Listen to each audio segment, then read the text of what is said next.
Hi friends, எல்லாத்துக்கும் வணக்கம். Group 1 எக்ஸாமுக்கு எல்லாம் ப்ரிப்பேர் ஆகிருப்பீங்க. ஓரளவுக்கு எல்லாம் படித்து முடிச்சிருப்பீங்க. குரூப் 1 படிக்கிறவங்க நிறைய பேர் வெறித்தனமாக இருப்பீங்க. எல்லாம் நல்லபடியாக எக்ஸாம் எழுதிட்டு வாங்க. ஹால் டிக்கெட்லாம் கரெக்டாக பிரிண்ட் அவுட் போட்டு வச்சுக்கோங்க. எக்ஸாமுக்கு கொஞ்சம் சீக்கிரமாக போயிருங்க. எல்லோரும் சொல்கிற அட்வைஸ் தான். ஓகே, நானும் சொல்கிறேன். எல்லாம் கொஞ்சம் சீக்கிரமாக போயிருங்க. பதட்டப்படாமல் எக்ஸாம் வந்து அந்த 200 கொஸ்டின் ஹேண்டில் பண்ணிட்டு வந்து அந்த 3 மணி நேரத்தில் எவ்வளோ மார்க் போட்டிங்கன்னு சொல்லி கீழே கமெண்ட் பாக்ஸில் கமெண்ட் பண்ணுங்கள். குரூப் 1 முடிஞ்சோடனே அடுத்தது என்ன பண்ணுறீங்க? குரூப் 2க்கு நம்ம மைண்டை ட்ரெயின் பண்ணிவிட்டு சக்ஸஸ் நோக்கி ஓடணும், ஹார்ட் ஒர்க்கை போடணும். நம்ம ரிலேட்டிவ்ஸ்லாம் கேட்டுகிட்டே இருப்பாங்க, என்னப்பா இவ்வளோ நாளாக படிக்கிற, எக்ஸாம் எழுதிட்டே இருக்கானா, பாஸ் பண்ண மாட்டேற அப்படின்னு சொல்லிகிட்டே இருப்பாங்க. அதெல்லாம் நம்ம என்ன பண்ணோம், நமக்கு திருவள்ளுவர் வந்து பொறையுடைமை அதிகாரத்தில் ஒரு திருக்குறள் வந்து சொல்லியிருப்பார். அகழ்வாரை தாங்கும் நிலம் போல தம்மை இகழ்வார் பொறுத்தல் தலை. என்ன அது, நிலமானது தன்னை தோண்டுபவரையும் தாங்கிக்குது. அதே மாதிரி நம்மளை இழிவுபடுத்தவங்களையும் நம்ம என்ன பண்ணணும், பொறுத்து கொள்கிறதா சிறந்த பண்பு. நமக்கான நேரம் வரும், நமக்கான நேரம் வரும்போது நம்ம யாருன்னு சொல்லி அவங்கள்ட்ட வந்து கண்டிப்பாக காட்டுவோம். சரியா? அதனால் எது நினச்சி கவலைப்படாதீங்க. சொல்கிறவங்க சொல்லிட்டு தான் இருப்பாங்க. ஏன்னா நம்ம உட்காந்து நம்ம படிக்கிறது எவ்வளோ கஷ்டம். ஒரு நாளைக்கு 8 மணி நேரம் 10 மணி நேரம் உட்காந்து படிக்கிறோன்னா எவ்வளோ கஷ்டப்பட்டு படிக்கிறோம். நமக்கு ஒரு 2-3 மணி நேரத்துக்கு மேலே படித்தாலே மைண்டெல்லாம் ஒரு மாதிரி ஆகிடுது. அதுவும் டெய்லியும் அதே ரொட்டீனாக படிக்கிறோம். படிக்கிற நமக்கு மட்டும்தான் தெரியும் படிக்கிறது எவ்வளோ கஷ்டம்னு. அதையும் தாண்டி நம்ம படித்து ஒரு இடத்துக்கு போகணும் அப்படின்னா நிறைய பல கஷ்டத்தை தாண்டி தான் நம்மளால் ஒரு இடத்துக்கு போய் நம்மளால் வந்து முன்னேறி வர முடியும். சரியா? அதனால் யார் சொல்கிறதையும் நீங்கள் எதுவும் நினச்சிக்காதீங்க. பாசிட்டிவாக திங்க் பண்ணுங்கள். கண்டிப்பாக நம்மளால் முடியும். வெற்றி ஒரு நாள் நமக்கு கிடைக்கும். கண்டிப்பாக நம்ம அந்த வெற்றி வந்து அடையும். அப்போ நம்ம யாருன்னு சொல்லி அவங்களுக்கு கண்டிப்பாக தெரியும். சரியா?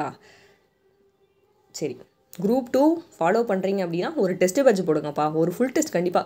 குரூப் 4 ஒரு எல்லாமே முக்கால்வாசி ஒரு 70% 80% படித்து முடிச்சிருப்பீங்க. படித்தவங்களுக்கு நான் சொல்ல, கொஞ்சம் படிக்காதவங்களுக்கு சொல்கிறேன். 80% கவர் பண்ணியிருப்பீங்க. என்ன பண்ணுறீங்க, எங்கே தப்பு பண்ணுறோம் அப்படின்னு சொல்லி உங்களை நீங்கள் அனலைஸ் பண்ணணும்னா என்ன பண்ணணும், ஒரு டெஸ்ட் பேட்ச் ஜாயின் பண்ணணும். டெஸ்ட் பேட்ச் ஜாயின் பண்ணுறீங்க.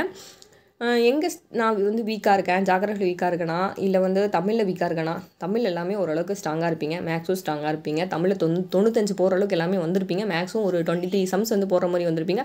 நமக்கு எங்கே அடி வாங்குது அப்படின்னா ஜிகேல தான் அடி வாங்குது. அப்போ நம்ம என்ன ஸ்ட்ராங் பண்ணணும், ஜிகே தான் நம்ம வந்து ஸ்ட்ராங் பண்ணுவோம். சரியா? இப்போ குரூப் 2 அடிக்கணும்னா நம்ம ஜிகேல ஸ்ட்ராங்காக இருந்தால் தான் ஜிகே ஸ்ட்ராங்காக இருக்கணும். கரண்ட் அஃபேர்ஸ் வந்து கடைசி ஒரு வருஷம் கரண்ட் அஃபேர்ஸ் வந்து நம்ம படிச்சிருக்கணும். அப்படின்னா தான் என்ன பண்ண முடியும், நம்மளால் ஜிகே வந்து ஸ்ட்ராங்காக முடியும். சரியா? நம்ம ஜிகே ஸ்ட்ராங்காக இருக்கிறதுக்கு என்ன பண்ணணும், நீங்கள் தான் டெய்லியும் இப்போ ஐஎன்எம்மில் ஒரு 15 லெசன் தான் இருக்கும். அந்த 15 லெசன் படிச்சிங்கன்னா கண்டிப்பாக உங்களுக்கு ஒரு மார்க் வந்து ஸ்கோர் பண்ணிடலாம்.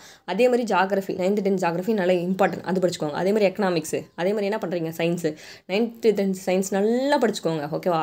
அதுலேயே ஓரளவுக்கு எல்லாமே கவர் ஆயிடும். ஏன்னா இந்த கொஞ்ச நாள் இவ்வளோ தான் நம்மளால் படிக்க முடியும். அதுக்காக தான் சொல்கிறேன், எவ்வளோ முடியுமோ அவ்வளோ எஃபோர்ட் போட்டு ஜிகேல தான் ஒரு 4-5 சப்ஜெக்ட் ஸ்ட்ராங்காக இருந்தீங்கனாலே கண்டிப்பாக மார்க் வந்து ஸ்கோர் பண்ணிடலாம். அப்புறம் கரண்ட் அஃபேர்ஸ் ஸ்ட்ராங்காக இருந்தீங்கன்னா போதும்.